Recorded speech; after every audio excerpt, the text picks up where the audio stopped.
நல்ல பெரிய டம்ளரா இருக்கே, இதுல நல்ல இஞ்சி டீ இல்லாட்டி சூப்பரான காஃபி போட்டு குடிச்சா எப்படி இருக்கும்? என்னடா காஃபி போட்டு குடிக்கலான்னு பார்த்தா இந்த புள்ள முட்டையை தூக்கி டம்ளருக்குள்ள போடுது அப்படின்னு தானே யோசிக்கிறீங்க.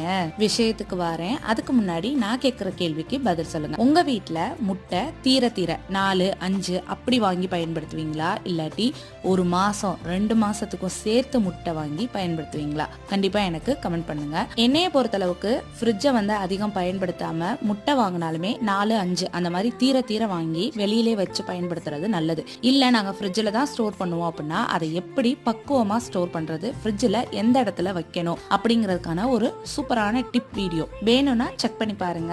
அதிக அளவுல முட்டை வேக வச்சதுக்கு அப்புறம் உரிக்கிறது ஒரு கஷ்டமா இருக்கும். அதுவும் முட்டை உடையாம உரிக்கிறது ரொம்ப கஷ்டமா இருக்கும். அதுக்கு இந்த டிப் ஃபாலோ பண்ணுங்க. முட்டையை பக்குவமா வேக வச்சுட்டு இந்த மாதிரி நெட்டு டம்ளரோ இல்ல பாத்திரமோ அதுல போட்டுட்டு லைட்டா குலுக்குனீங்கன்னா முட்டை தனியா ஓடு தனியா வந்துடும். கண்டிப்பா ட்ரை பண்ணி பாருங்க. பிடிச்சிருந்தா லைக் பண்ணுங்க.